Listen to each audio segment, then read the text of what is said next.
हमने अंजाम की परवाह नहीं की और एक करार कर लिया, मौत से करार।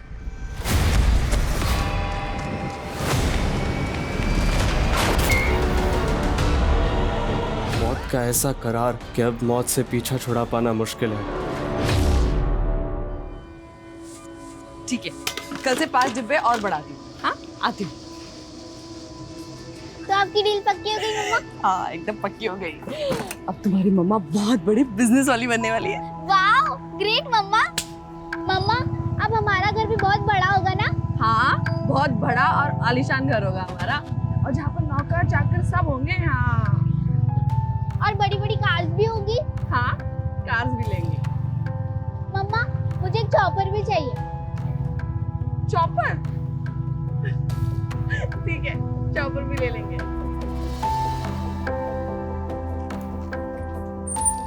अरे नानी, मम्मा मुझे चॉपर दिलवाएगी। ये कितनी बार बोला है मुझे नानी मत बोला कर, ऐसे सबके सामने तो नहीं। अरे मैम, आप क्यों ले आई? मुझे बता देती ना, मैं ले आता खाली टिफिन। अरे तू कहीं और गया था ना डिलीवरी के लिए, इसलिए मैं ले आई। खाली टिफिन आने में लेट हो जाता है तो डिलीवरी भी लेट हो जाती है। अच्छा राघव, चलो शाम की तैयारी करो टिफिन। हाँ, फाल्गुनी, तुम्हारी कामयाबी की चाबी बन सकता हूँ मैं। तो मेरे प्रपोजल के बारे में क्या सोचा? अरे संजीव, तुम बाहर क्या कर रहे हो? अंदर आ। रोही बेटा, तुम अंदर जाके चेंज कर। 1 साल पहले तुमने बिजनेस के लिए मुझसे 3 लाख रुपए उधार लिए थे और उसको बढ़ाने के लिए 5 लाख रुपए और ले लिए। अरे मामूली से टिफिन सर्विस के बिजनेस में 8 लाख रुपए खपा दिए। तुम मुझे मेरा काम समझाने आए हो? तुम मेरा पैसा तो लौटा नहीं पा रही हो। टू बी फ्रैंक, तुम्हें बिजनेस करना नहीं आता। एक काम करो, तुम मेरी लाइफ पार्टनर बन जाओ, तुम्हें बिजनेस करना भी सिखा दूंगा और तुम्हारा कर्जा भी माफ हो जाएगा। अपनी हाथ में रहो संजीव। मधु, क्या है ये? तुमने तो कहा था तुम इसे शादी के लिए मना लोगी। मैं बात करती ना इससे। माँ से ना मेरी जिंदगी का फैसला कर सकती है, ना ही मेरे बिजनेस में कोई फैसला ले सकती है। देखा मधु, इसने तुम्हें तुम्हारी औकात दिखा दी। ये तुम्हें अपनी बॉसी नहीं, काम वाली समझती है। संजीव, तुम मासी को भड़काने की कोशिश मत करो। बहुत अकड़ है ना तुझमें। चल अभी क्या भी मेरा पैसा निकाल, नहीं तब मैं तुझे अपना असली रूप दिखाता हूँ। मुझे हैरास करने की कोशिश मत करना संजीव। तुम्हें तुम्हारा पैसा मिल जाएगा, वो भी पूरे ब्याज के साथ। ब्याज तो मैं वसूल करूंगा, इस थप्पड़ का भी।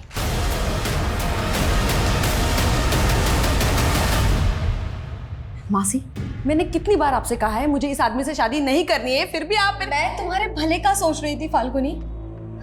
विधवा की जिंदगी आसान नहीं होती। अरे खुद के बारे में नहीं, पर रूही के बारे में तो सोच। टिफिन सर्विस का छोटा मोटा काम है तुम्हारा, उसमें भी इतना सारा कर्जा चढ़ चुका है, उसमें कमाई तो होती ही नहीं है। ऐसा ही रहा तो रूही को कैसे पालोगी तुम? मासी, मैं आप जैसी नहीं हूँ जो अपने फायदे के लिए रिश्ते बदलती फिरूं। और अगर संजीव आपको इतना ही भाग गया है तो आप ही कर लो ना उसके साथ शादी। वैसे भी आपकी शादी तो हुई ही नहीं है। बस कर फाल्गुनी, मैंने तुझे अपनी बेटी माना,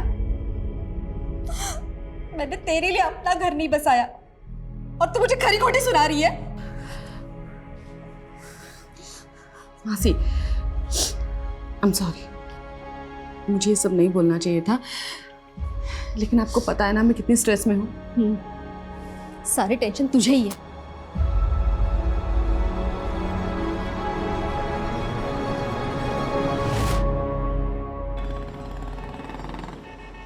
मम्मा, मुझे बड़ा घर नहीं चाहिए, ना कार्स ना चॉपर। आप टेंशन मत लो। तू है तो मुझे क्या टेंशन है? और सपने देखना बुरी बात नहीं है बेटा। माना कि आज हमारे पास कुछ भी नहीं है, लेकिन हम मिलके अपना कल तो संवार सकते हैं ना। I know mamma, you are the best.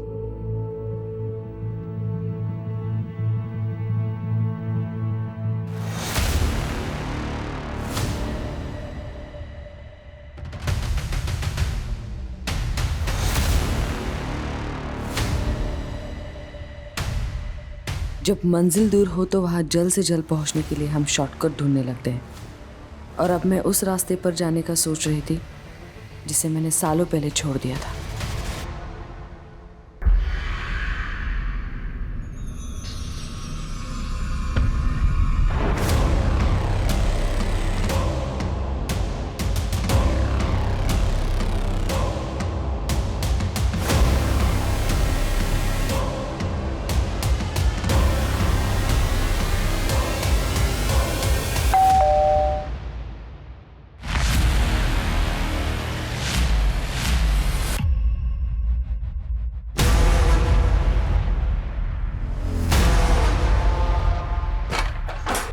पकड़ रहे उसको। कौन आप लोग? क्या चाहिए? छोड़ो मुझे।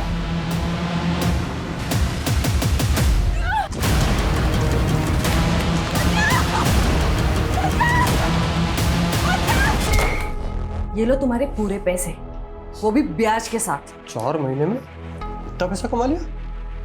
तुमसे मतलब? अरे तुम अभी तक मुझसे नाराज हो? एक्चुअली उस दिन मैंने तुम्हें शादी के लिए प्रपोज करके एक गलती की। अगर मैं तुम्हें सिर्फ सोने के लिए कहता ना तो तुम मान जाती। ये पैसा भी इसी तरह कमाया ना, सो के। तेरी नीयत चाहे जैसे भी हो, लेकिन मेरे बुरे वक्त में तू काम आया ना, इसलिए मैंने सिर्फ थप्पड़ मारा है तुझे, वरना मैं तेरे साथ क्या क्या कर सकती हूँ ना, ये जानता नहीं है तू। लेकिन मैं मरना नहीं चाहती, मुझे अपनी बेटी के लिए जीना है।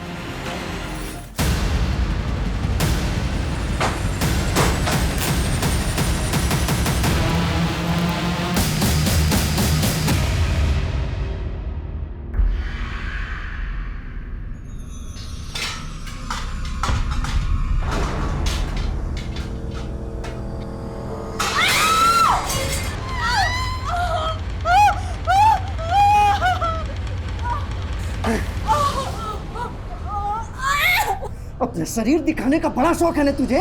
तुम्हारा देवर वहाँ पे पढ़ाई कर रहा है और तू उसको ले जाने की कोशिश कर रही है। ये क्या बोल रहे हो आप? अच्छे से समझ रहे तुझे। अब ये तो नहीं करेगा। यही पे काट दूंगा, यही पे काट दूंगा।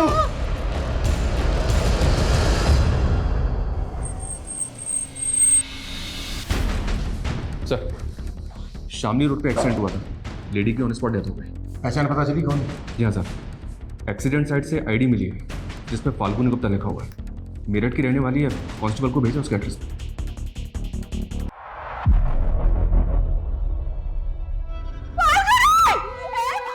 नानी कहाँ गई राघव अंकल? बेटा वो आ जाएंगी। और मम्मी वो कहाँ है? मधु जी, मैं समझ सकता हूँ इस वक्त आपके लिए जवाब देना कितना मुश्किल है, पर कुछ बातें हैं जो हमारे लिए जानना बहुत जरूरी है।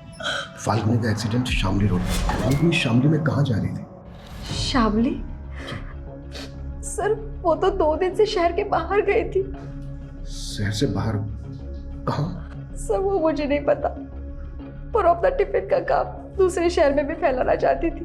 और मधु जी, जिस जगह पर फाल्गुनी का एक्सीडेंट हुआ वो जगह आपके घर से कोई 60-70 किलोमीटर की ही दूरी पर है, और आप कह रही हैं कि फाल्गुनी 2 दिन से शहर से बाहर थी। सर ऐसा भी तो हो सकता है वो घर लौट रही हो और रास्ते में उसके साथ।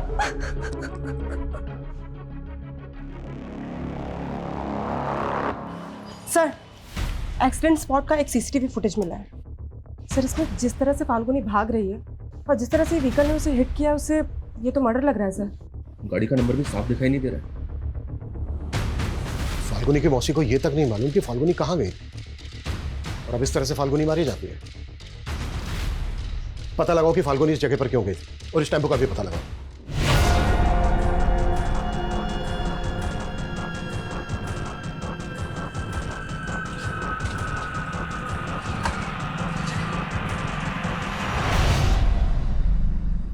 बहुत पढ़ाई। ये क्या बोल रहे हैं आप? क्या बोल रहा हूँ? ठान के आया हूँ। हमको धोखा दोगे तो यहीं पे जान से मार दूंगा। फाल्गुनी की मौसी ने तेरी गंदी नीयत के बारे में सब कुछ बता दिया है हमें। सर उसकी मौसी ने खुद मुझसे कहा था कि वो फाल्गुनी की शादी मुझसे करवाना चाहती है। देख, अगर हमें बाद में पता चला ना कि इसमें तेरा तनिक भी हाथ है तो बिल्कुल हाथ नहीं है सर। अगर वो गलत रास्ते से पैसा कमाएगी तो ऐसी हालत तो होनी ही। कहना क्या चाहता है तू? सब बोल। सर 4 महीने पहले तक फाल्गुनी के पास अपनी बेटी की फीस भरने तक के पैसे नहीं हुआ करते थे, और 4 महीने के अंदर उसने मेरे 8 लाख रुपए चुकता कर दिया। ये लो तुम्हारे पूरे पैसे ब्याज के साथ। मुझसे सवाल करने से पहले आप उसकी मौसी से पूछिए कि फाल्गुनी शहर में किस किस के पास जाती थी जो उस पर इतना पैसा बरसा रहे थे।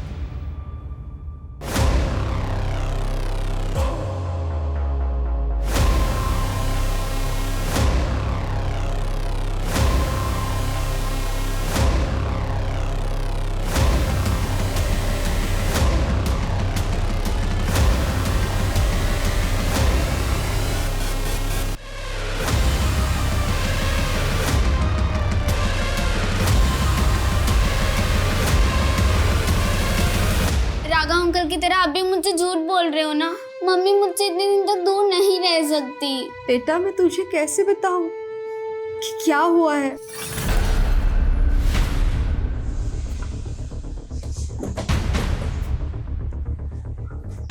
सर संजीव तो जलता था फाल्गुनी से, आप उस पर भरोसा कैसे कर सकते हो। देखिए, अगर संजीव ने कुछ किया है तो बचेगा नहीं, लेकिन आपको भी तो नहीं मालूम कि हत्या के 2 दिन पहले से फाल्गुनी कहाँ थी। सर मुझे सच में नहीं पता।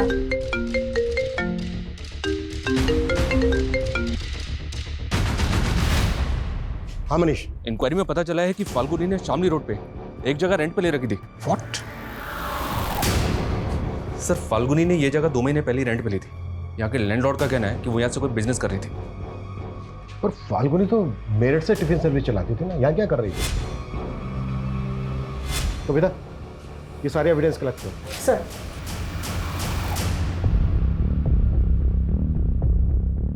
निर्भीक एजेंसी इस नाम से एग्रीमेंट करवाया था फाल्गुनी ने। अच्छा, किस तरह का बिजनेस था? मतलब वो क्या कर रही थी, कुछ बताया था? सर कंसल्टेंसी का बिजनेस बता रही थी, बोल रही थी कि अभी स्टैब्लिश कर रही हूँ, कुछ दिनों बाद ये जगह रिनोवेट करके ऑफिस खोल लेगी। 12 तारीख को आई थी क्या फाल्गुनी? नहीं सर, वो यहाँ कभी कभी आती थी। ठीक है, हमें एग्रीमेंट के पेपर चाहिए। जी सर। सर अगर फाल्गुनी का tiffin service Roohi tiffin service के नाम से है तो फिर ये निर्भीक एजेंसी क्या है? और इसके बारे में तो उसकी मौसी ने भी हमें कुछ नहीं बताया। शायद देखकर ऐसा लग रहा है कि जैसे काफ़ी फाइल थी, काफ़ी डॉक्यूमेंट्स थे जिनको जला दिया गया। मनीष एक काम करो, पता करो कि वो निर्भीक एजेंसी के नाम से कौन सा बिजनेस कर रही थी, किस तरह का बिजनेस था, और ये भी पता लगाओ कि उस बिजनेस का उसके मर्डर से कोई कनेक्शन निकलता है।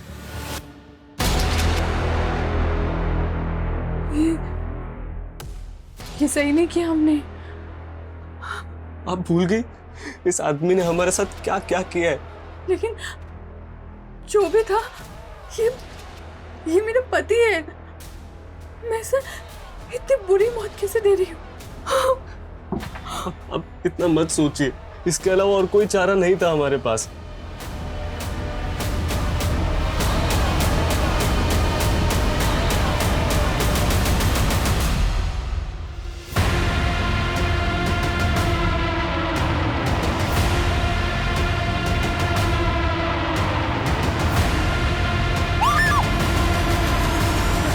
टेम्पो सफेद रंग का है, पॉसिबल है कि क्रिमिनल्स ने उसका रंग बदल दिया।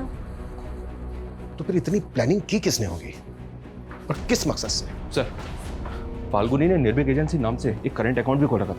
इस अकाउंट की डिटेल्स निकाली तो पता चला कि एक डिटेक्टिव एजेंसी है। Detective agency? यस सर, और 4 महीने पहले ही फाल्गुनी को इसका लाइसेंस मिला है। मतलब जिसे हम टिफिन सर्विस चलाने वाली एक साधारण औरत समझ रहे थे, असल में एक प्रोफेशनल डिटेक्टिव भी थी। मैंने फाल्गुनी के बैंक ट्रांजेक्शंस भी चेक किए, पता चला कि उसमें 4 लोगों ने पैसा ट्रांसफर किया, और ये 4 लोग कोई और नहीं, फाल्गुनी के क्लाइंट्स थे। सर ये चारों केसेस मैट्रिमोनियल डिस्प्यूट्स और फोर्जरी के थे, जिनको फाल्गुनी ने सक्सेसफुली खत्म कर दिया था। तो उसके ऑफिस में मौजूद फाइल्स और डॉक्यूमेंट्स को जलाया क्यों गया होगा? क्या उनमें किसी के राज छुपे थे जिन्हें फाल्गुनी उजागर करने वाली थी?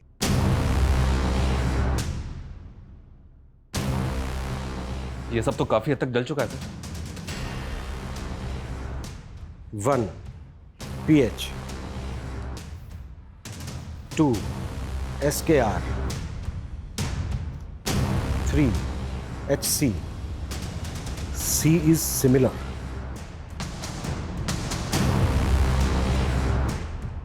शर्मा, भले ही मैक्सिमम स्टफ जल गया है, लेकिन इससे ये क्लियर हो गया है कि फाल्गुनी जरूर कोई ऐसा केस इन्वेस्टिगेट कर रही थी जो उसके मर्डर की वजह बना। सर फाल्गुनी के सीडीआर में कोई सस्पिशियस नंबर भी नहीं मिला, लेकिन सर फाल्गुनी की लोकेशन पिछले 2 महीने से अक्सर मुजफ्फरनगर की थी, लेकिन सर उसके सीडीआर में मुजफ्फरनगर का कोई नंबर नहीं मिला। ये भी तो हो सकता है कि वो कोई दूसरा नंबर भी यूज़ करती हो। शर्मा, अपने सारे खबरों को एक्टिव करो, उनसे कहो कि वो पता लगाएं कि फाल्गुनी मुजफ्फरनगर में कहाँ जाती थी और किस किस से मिलती थी। Okay sir.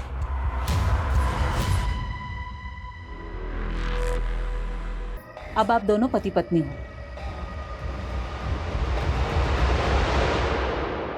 फाल्गुनी और डिटेक्टिव, ये सब बातें सुन के मैं खुद हैरान हूँ। सर इस बारे में मुझे कुछ मालूम नहीं था। मधु जी, आप फाल्गुनी को उसके बचपन से जानती थी और 11 साल से तो आप उसके साथ रह रही थी। अगर आप उसके बारे में कुछ नहीं जानती तो क्या इसका मतलब हम ये निकालें कि फाल्गुनी भरोसा नहीं करती थी आप पर, ट्रस्ट नहीं था उसे, इसके लिए अपनी बातें छिपाती थी आपसे? सर ऐसा भी तो हो सकता है वो जानबूझ के कर रही हो। अभी वो डिटेक्टिव थी तो ऐसे लोग अंडरकवर होके भी तो काम करते हैं ना। अच्छा, सर मैंने आपको एक बात नहीं बताई थी। फाल्गुनी लॉ स्टूडेंट थी और उसके पिता के पास पैसे नहीं थे तो उसने अपनी पढ़ाई छोड़ दी थी। पर शादी के पहले वो क्रिमिनल लॉयर के पास काम करती थी सर। और शादी के बाद? सर शादी के बाद उसका पति उसे कुछ नहीं करने देता था। फिर उसके पति के मौत के बाद वो मेरे साथ टिफ़िन सर्विस का काम करने लग गई। आपके साथ? हाँ। लेकिन उसका जो ये टिफिन सर्विस का बिजनेस था, उसके डॉक्यूमेंट्स में तो आपका कोई शेयर नहीं है। वो तो सैलरी देती थी ना आपको।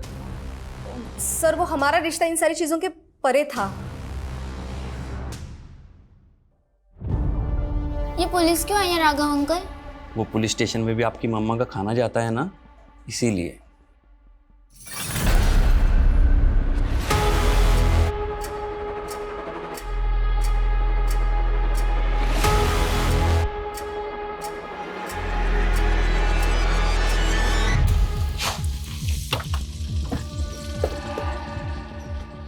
आइए सर।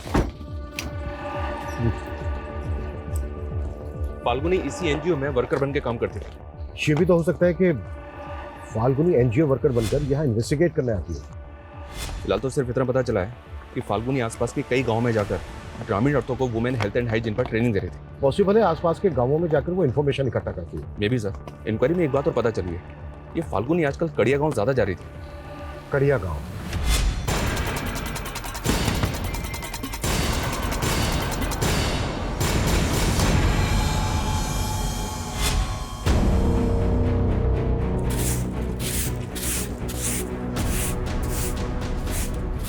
सुनिए, हमें पता चला है कि एनजीओ वर्कर फाल्गुनी अक्सर आपसे मिलती है। जी। क्यों मिलती थी वो आपसे? वजह क्या है? सर वो सोशल अवेयरनेस के लिए सबके घर आ रही थी। आप? जी मैं पति हूँ इनका। कुछ और पूछना है आपको? नहीं। ये मैडम तो मुझे भी मिली थी। कृष्णा के पहले पति सरजू के बारे में पूछ रही थी। क्या? कृष्णा का पहला पति? जी, दूसरा पति गिरीश देवर था कृष्णा का, लेकिन सरजू के मौत के बाद उन दोनों ने शादी कर ली। अच्छा, ये फाल्गुनी सरजू के बारे में क्यों पूछ रही थी? यही कि सरजू की मौत कैसे हो गई। क्या आप हमें बता सकती हैं कि सरजू की मौत कैसे हुई थी? सर गिरीश और कृष्णा कहते हैं कि सरजू भैंस खरीदने जा रहा था तो कोई गाड़ी मार गई उसको, लेकिन मुझे लगता है कि इन दोनों ने उसे मारा होगा। आपको ऐसा क्यों लगता है? सरजू को शक था कि इन दोनों का चक्कर चल रहा है। हमको धोखा दोगे तो यहीं पे जान से मार दूंगा। और एक बात, सरजू के मौत के 2 महीने पहले से वो काफी बीमार चल रहा था। खाट से उठा तक नहीं जा रहा था उसे। ऐसे में वो खुद पैदल चल के हाईवे तक कैसे जाएगा? मुझे लग रहा है सर फाल्गुनी या सरजू की मौत का राज पता करने ही आई होगी। फाल्गुनी एक प्राइवेट डिटेक्टिव थी। इस तरह के लोग तभी इन्वेस्टिगेट करते हैं जब उन्हें कोई हायर करे। इस छोटे से गांव में कौन ऐसा होगा जिसने फाल्गुनी को हायर किया हो? हमें ना लोकल पुलिस से कंफर्म करना चाहिए कि सरजू का एक्सीडेंटल केस में कोई फाउल प्ले था क्या, और क्या वाकई में या ऐसे राज दफन है जो फाल्गुनी की हत्या का कारण बने।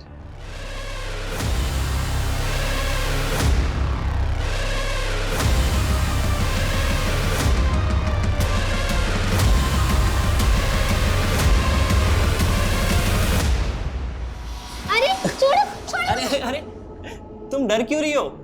ये डॉल तुम्हारी मम्मी ने दी है तुम्हारे लिए। मम्मी ने? हाँ, मम्मी ने ऑर्डर पहले की होगी, बस पार्सल आ जाया है। राघव जरा इधर आना। हाँ हाँ आ रहा हूँ।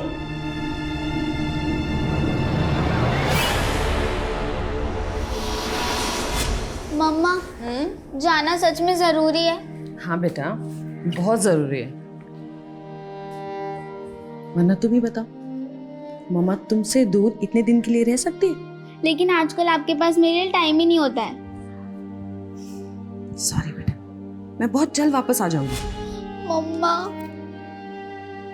आपने मेरे लिए डॉल ऑर्डर की थी, मैं आपको कहाँ से ऑर्डर करूं ताकि आप जल्दी से मेरे पास आ जाओ? कहाँ चले गए मम्मा?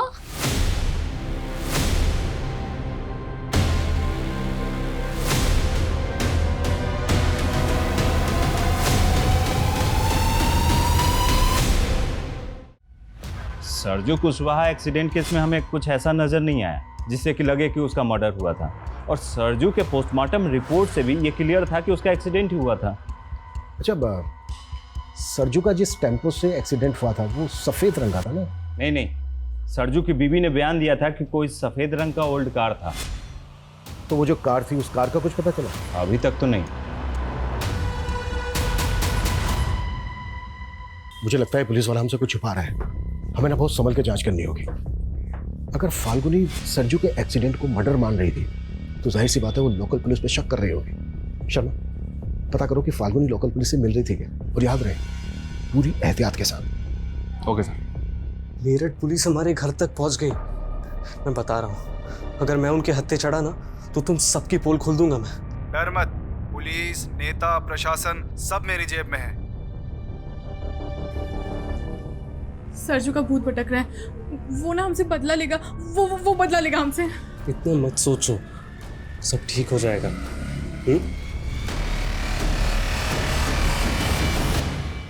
सर, हमने फाल्गुनी की सीडीआर में मौजूद एक एक नंबर को इन्वेस्टिगेट किया, लेकिन हमें अब तक कोई ऐसा नहीं मिला जिसने फाल्गुनी की डिटेक्टिव एजेंसी को सरजू या फिर मुजफ्फरनगर का कोई भी केस दिया हो।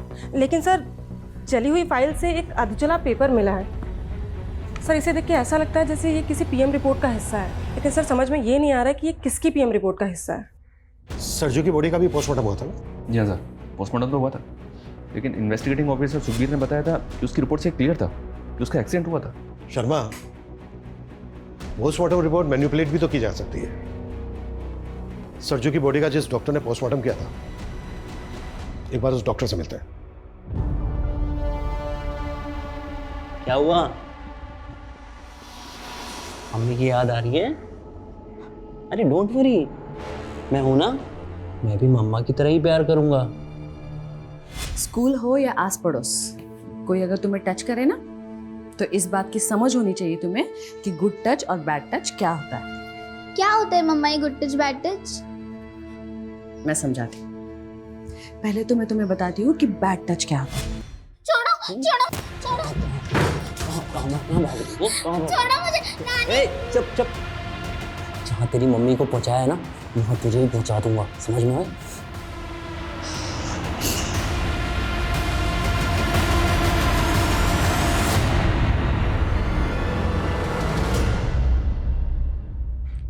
एक्सक्यूज मी, डॉक्टर पाल जो पोस्टमार्टम करते हैं कहाँ मिलेंगे?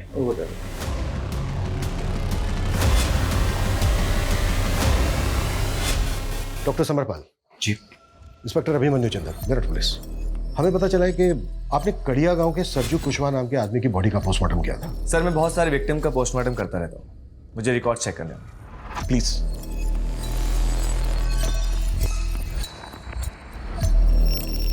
Sarju Kushwaha, right officer? Accidental case है, बॉडी में कई जगह इंजरीज थी और कुछ फ्रैक्चर्स थे, लेकिन हमें कोई फाउल प्ले नहीं लगा। कुछ दिनों पहले मेरठ में भी एक्सीडेंट हुआ था कि विक्टिम पर जानबूझकर टेम्पो चढ़ा दिया गया था।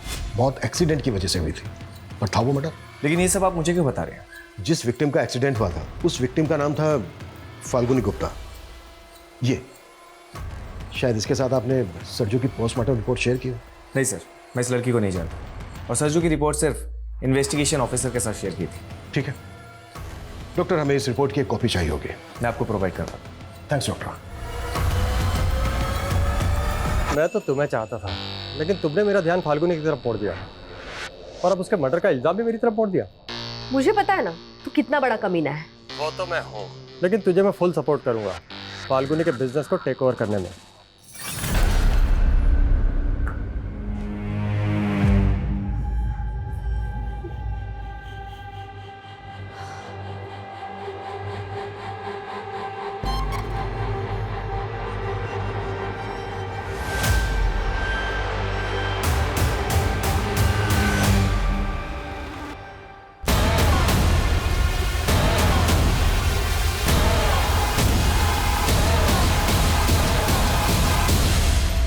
सर, कृष्णा और गिरीश अचानक गांव छोड़ के चले गए, पर कहाँ चले गए हैं ये समझ में नहीं आ रहा है। उनका गायब होना यही इंडिकेट करता है कि सरजू का एक्सीडेंट नहीं बल्कि मर्डर हुआ था। और सर, अब तक ये भी पता नहीं चल पा रहा है कि फाल्गुनी को ये केस इन्वेस्टिगेट करने के लिए किसने दिया होगा। सब पता चलेगा मनीष। देखो, ये तो क्लियर होता जा रहा है कि फाल्गुनी की हत्या का सरजू के केस से कनेक्शन। एक काम करो, गिरीश और कृष्णा का लुकआउट नोटिस जारी करवाओ। दोनों ओके सर।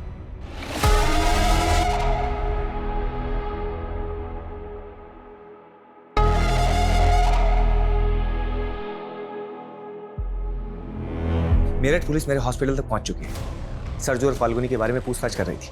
देखो, अगर इस केस में मेरा नाम आ गया ना तो अच्छा नहीं होगा। किसी का नाम नहीं आएगा।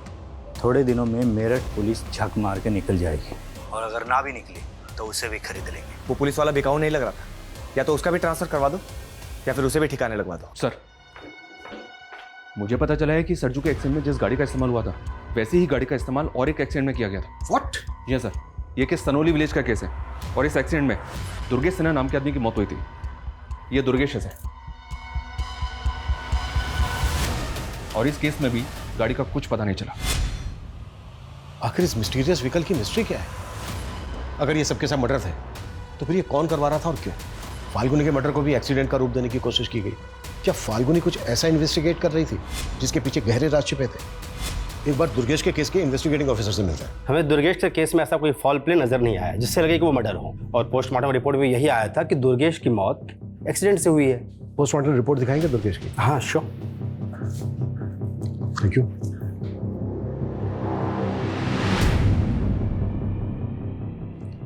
ये दुर्गेश की बॉडी का पोस्टमार्टम डॉक्टर समर ने किया था ना? जी सर, ये दोनों पोस्टमार्टम रिपोर्ट्स तो एक दूसरे की कार्बन कॉपी है। दोनों रिपोर्ट्स में मौत की वजह एक ही लिखी है। अच्छा शर्मा, ये डॉक्टर समर का सी बनाने का स्टाइल नोटिस किया तुमने? बड़ी अजीब ढंग से सी बनाया। फाल्गुनी के ऑफिस में हमें एक डायरी मिली थी, उस पर लिखा था सी इज सिमिलर। तो क्या सी सिमिलर का इंडिकेशन इन्हीं दोनों रिपोर्ट्स का है? पूरे चांसेस। शर्मा, हमें फाल्गुनी के ऑफिस में जली हुई फाइल्स के बीच एक पोस्टमार्टम रिपोर्ट की जली हुई कॉपी भी बनी थी, याद है? इसका मतलब फाल्गुनी के पास ये दोनों रिपोर्ट्स थे और फाल्गुनी सरजू का ही नहीं बल्कि दुर्गेश का केस भी इन्वेस्टिगेट कर रही हो। सर, ये डॉक्टर समर उस दिन से ही हॉस्पिटल नहीं आ रहा है जिस दिन से हम उससे मिलने गए।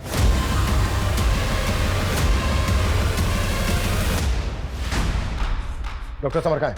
मुझे नहीं मालूम। कब से नहीं हुआ घर पे? सर, पिछले 3 दिन से घर नहीं आया वो।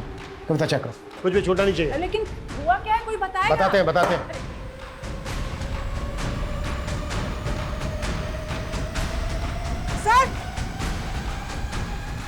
सर ये देखिए।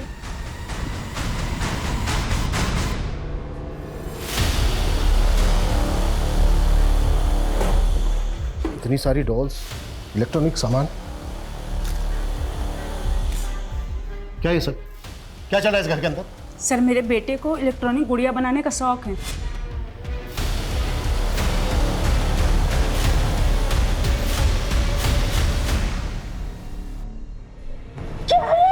अरे ये क्या कर दिया आपने? तूने मेरे रूम में कैमरा लगा दिया। अरे मम्मी एक्सपेरिमेंट कर रहा था, अपने रिमोट आई को टेस्ट कर रहा था। है कहाँ वो? फोन भी बंद कर रखा है उसने अपना। सर, मैंने कहा ना, मुझे कुछ नहीं पता है। अपनी मर्जी का मालिक है वो।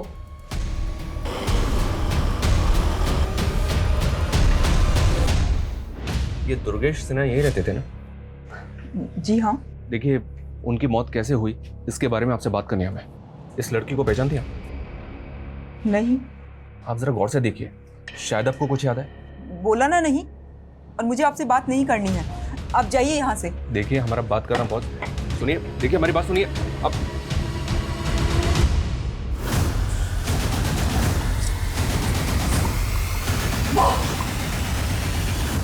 मम्मा, मैं तो डर गई। मैंने सोचा 2 दिन बाद वापस आई हूँ ना, तो ऐसे सरप्राइज करती तुझे। लेकिन मम्मा, मैं आपको बता नहीं सकती। जब आप चली जाती है तो यहाँ पर फाल्गुनी, तुम आ गई? हाँ मासी। मासी, हाँ, रूही ने आपको तंग तो नहीं किया मेरे पीछे से? अरे नहीं, बहुत अच्छे से रही है वो। मम्मा, मैं क्यों नहीं बता पाई आपको वो सब? सर, दुर्गेश की बीवी का ऐसा रवैया देख के ताज्जुब हो रहा है। मुझे ऐसा लग रहा है कि सरजू की तरह दुर्गेश की मौत की हकीकत भी कुछ और ही है। मैंने मॉर्चरी में पता किया, पिछले 3 महीने में डॉक्टर समर ने 15 बॉडीज का पोस्टमार्टम किया और उन 15 में से 9 एक्सीडेंटल केसेस हैं। तो क्या ऐसे और भी केसेस हैं? इस डायरी में ना कुछ अल्फाबेट्स लिखे हैं जिनको देख के ऐसा लगता है कि जैसे ये विक्टिम्स के नामों का शॉर्ट फॉर्म हो सकता है। जैसे सरजू का सरनेम है कुशवाहा, यानी कि सरजू कुशवाहा। और ये देखो, ये 7वें नंबर पे लिखा है SK। ऐसे ही दुर्गेश का सरनेम है सिन्हा, यानी कि दुर्गेश सिन्हा। और ये यहाँ 9वें नंबर पे लिखा है DS। ऐसे ही जो बाकी के विक्टिम्स हैं उनके भी नाम और सरनेम के अल्फाबेट्स मैच हो रहे हैं। My God, I mean sir, ये केस तो हमारी सोच से भी परे का निकला। बस ये समझ में नहीं आ रहा है कि फाल्गुनी से ये सब इन्वेस्टिगेट कौन करवा रहा था।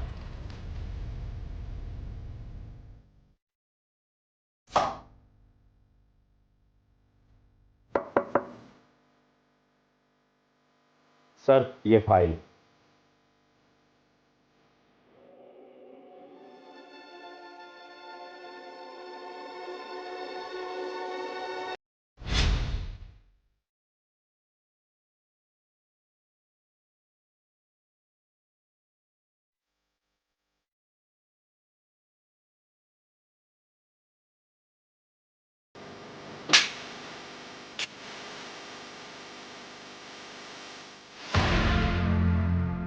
सर ये विपिन है, दुर्गेश सिन्हा का पड़ोसी और दोस्त भी। दुर्गेश के बारे में आपको कुछ बताना चाहता है। बोलो।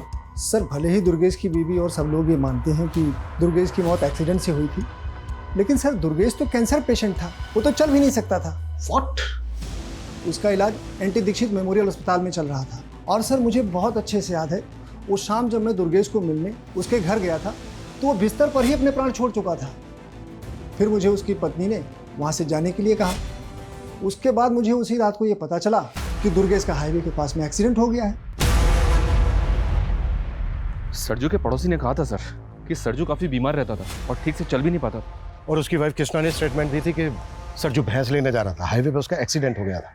ये बहुत बड़ा गेम है शर्मा, इसकी जड़ें ना काफी गहरी है। अच्छा, दुर्गेश के दोस्त ने बताया कि दुर्गेश कैंसर पेशेंट था, एनटी दीक्षित मेमोरियल हॉस्पिटल में उसका इलाज चल रहा था। एक काम करो, रिकॉर्ड चेक करो वहाँ पे। हमें कोई एक्सट्रीम स्टेप लेना होगा। अब मैंने सोच लिया है कि मुझे क्या करना है।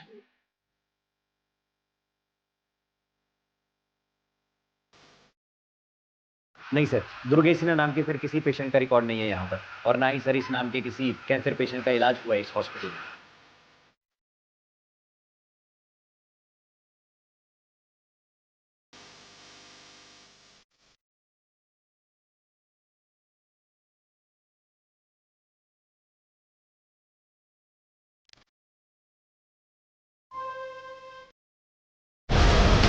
दुर्गेश कैंसर पेशेंट था, इसका कोई रिकॉर्ड नहीं मिला हॉस्पिटल में। लेकिन मैंने इंक्वायरी करवाई। डॉक्टर समन ने जिन 9 और एक्सीडेंटल विक्टिम्स का पोस्टमार्टम किया था, उन सबके केसेस भी सरजू और दुर्गेश के केस की तरह सस्पिशियस थे। और ये सारे के सारे विक्टिम्स लोअर मिडिल क्लास या फिर पुअर फैमिली से बिलोंग करते थे। ये काफ़ी ताज्जुब भरा है कि ऐसे बैकग्राउंड के लोगों को क्यों और किस मकसद से मारा गया और उनके मर्डर को एक्सीडेंट का रूप दिया गया। हमें ना इस फैमिली को कॉन्फिडेंस में लेकर बात करनी होगी, तभी हम इस केस की तह तक पहुंच पाएंगे। सर, गिरीश और कृष्णा सहारनपुर के घर में छिपे हुए थे। सहारनपुर पुलिस को उसी घर से उनकी लाशें मिली हैं। सर, क्राइम सीन से सुसाइड नोट मिला था, शायद इन दोनों ने सुसाइड किया। हमने अंजाम की परवाह नहीं की और एक करार कर लिया, मौत से करार। मौत का ऐसा करार कि अब मौत से पीछा छुड़ाना मुश्किल है। हमारा गुनाह बस इतना है कि हमने अपनी मजबूरी के साथ सौदा कर लिया। देखिए, मैं जानता हूँ आपके पति सरजू कुशवाहा को कैंसर है और उनका बचना नामुमकिन है, लेकिन आपको उनकी मौत के बाद काफ़ी पैसा मिल सकता है। किस बात का पैसा? फिर जैसे ही सरजू की मौत हो गई, देर रात में आप उसकी लाश को हाईवे पर डाल दीजिएगा, जहाँ एक गाड़ी उन्हें कुचल कर चली जाएगी। फिर आपको पैसा मिल जाएगा। कृष्णा को टीवी था, उसके इलाज के लिए पैसे चाहिए थे और सरजू भैया से नफरत थी मुझे, इसलिए मैंने उनसे एक करार कर लिया। लेकिन हमको क्या मिला? सिर्फ 2 लाख रुपए और इतना सारा तनाव। हम अपने पाप के बोझ से दब गए, इसलिए हम दोनों आत्महत्या कर रहे हैं। ये सब तो बेहद अजीब है सर, ना ऐसा पहले कभी देखा और ना सुना।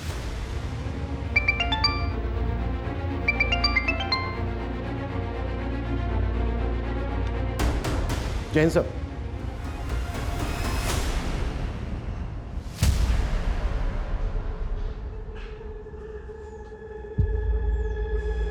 तुम मुझ पे गुस्सा हो ना? मैं जानती हूँ मैं बहुत बुरी हूँ। और राघव अंकल, वो तो और भी बुरे। उन्होंने मेरे साथ। रूही, राघव ने क्या किया तुम्हारे साथ? देखिए, टारगेट्स तो आप लोगों को अपने अपने पूरे करने ही हैं, लेकिन मैं सिर्फ ये कहना चाहता हूँ कि जब भी आप कोई नई पॉलिसी बेचें तो क्रॉस चेक कीजिएगा डॉक्यूमेंट्स पूरे। Excuse me, Manish Singh ji, SP sir ने तो आपको बता ही दिया होगा कि मैं आपसे क्यों मिलना चाहता था। जी, लेकिन हमें ताज्जुब इस बात का है कि इतने समय तक आप चुप क्यों रहे? आपको तो बहुत पहले सामने आ जाना चाहिए था। एक्चुअली हम डिलेमा में थे कि हमारा शक सही है या गलत, और उसी को पुख्ता करने के लिए हमने फाल्गुनी को मुजफ्फरनगर डिस्ट्रिक्ट में लगाया था। इसके अलावा 4 और डिस्ट्रिक्ट में हम अपने लेवल पर इन्वेस्टिगेट कर रहे थे। तो मतलब फाल्गुनी को आपने हायर किया था? जी, फाल्गुनी को मैं 10 साल पहले से जानता था, जब वो एक क्रिमिनल लॉयर के यहाँ काम किया करती थी। वो लॉयर मेरे दोस्त थे, और जब मुझे पता चला कि फाल्गुनी ने डिटेक्टिव एजेंसी स्टार्ट की है तो मैंने उससे बात की। हमें ऐसे इंसान की तलाश थी जो ग्रास रूट लेवल पर जाकर इस मामले की पूरी सच्चाई सामने ला सके। मुझे क्या करना होगा सर? फाल्गुनी, मुजफ्फरनगर डिस्ट्रिक्ट में पिछले 4 महीनों में 183 पॉलिसी होल्डर्स ने एक्सीडेंटल इंश्योरेंस क्लेम किया है। ये काफ़ी स्ट्रेंज है, क्योंकि ये सारे लोग लोअर बैकग्राउंड से आते हैं, और पॉलिसी लेने के 1 महीने पहले ही इन लोगों ने अपने पैन कार्ड बनवाए और बैंक में अकाउंट खुलवाए। उसके पहले इनका किसी भी बैंक में कोई भी अकाउंट नहीं था, और पॉलिसी लेने के 1-1.5 महीने बाद इनका एक्सीडेंट हो गया। सर, इसमें पक्का फाउल प्ले है, वरना इतने सारे लोगों के साथ सेम हादसा कैसे हो सकता है? मुझे लगता है कि ज़रूर किसी ग्रुप ने या किसी गैंग ने इनसे ये सब करवाया होगा। फाल्गुनी एकदम सही डायरेक्शन में थी। हमें भी हिंट मिलने लगे थे कि इन सब के पीछे कोई ना कोई ऑर्गेनाइज्ड गैंग है, और इसमें काफ़ी पुलिस वाले और काफ़ी पोस्टमार्टम डॉक्टर्स शामिल हैं। लेकिन इसके पहले कि फाल्गुनी हमें कोई प्रूफ देती, उसका मर्डर हो गया, तब हम श्योर हो गए। हमारे बाकी इन्वेस्टिगेटर्स ने भी हमें इन्फॉर्मेशन दी थी। 500 से ज़्यादा केसेस हैं, 100 करोड़ से ज़्यादा इंश्योरेंस क्लेम हुआ है। व्हाट? 500 से ज़्यादा केसेस? मतलब हम ये मान सकते हैं कि 500 से ज़्यादा लोगों का मर्डर हुआ है जिसको एक्सीडेंट का रूप दिया गया? शायद, लेकिन इसके पीछे किंगपिन कौन है, किसके इशारे पर ये सब कुछ हो रहा है, वी आर स्टिल क्लूलेस। ये जितने भी सारे केसेस हैं, आप हमें इनकी डिटेल्स दीजिए। जी।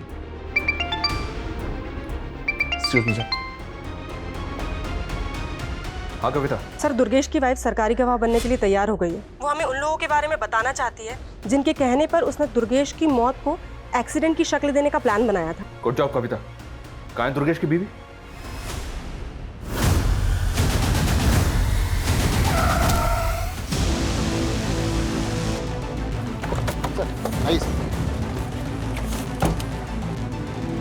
सर, ये तो हमें सब कुछ बताने वाली थी, और इसको भी मार दिया क्या?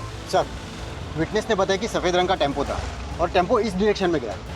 आगे जो चेक पोस्ट है, इन्फॉर्म किया उनको? सर। हेलो, हाँ, ओके, ठीक है, हम भी बस उसी साइड आ रहे हैं।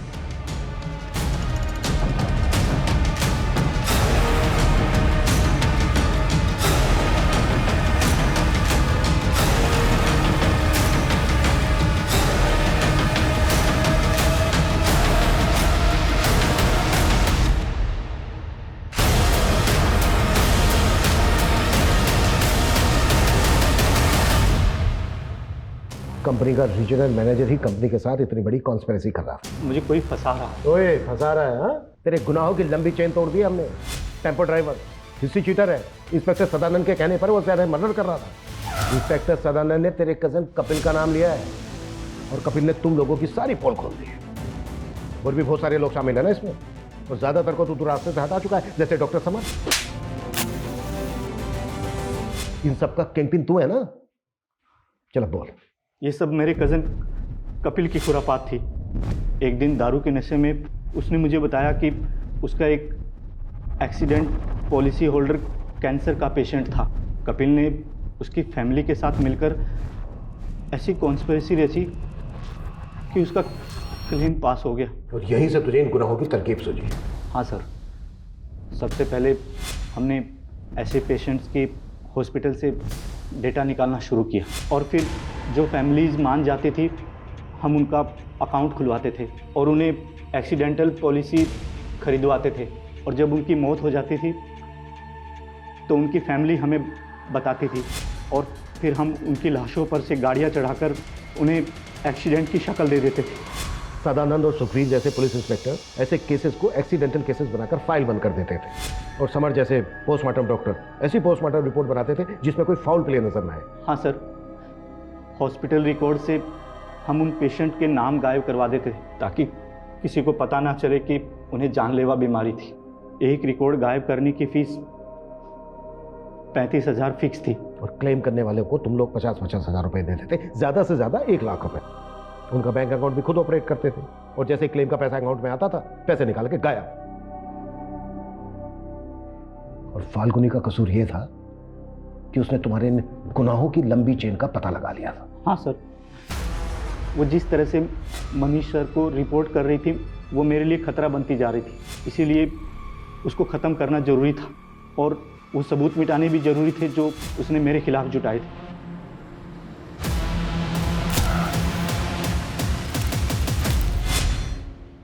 सर ये गिरोह इतने बड़े पैमाने पर गुनाहों को इस तरह से अंजाम दे रहा था, ये सोच के भी ताज्जुब हो रहा है। आई थिंक ये इस दशक का सबसे बड़ा स्कैम होगा। हमारा ऐसे केसेस से भी सामना हुआ है जहां पर लोग पॉलिसी के लालच में अपनों का कत्ल तक करवा देते हैं, और यहां तक चंद पैसों के लालच में लोग अपने करीबियों की लाशों का सौदा कर रहे थे।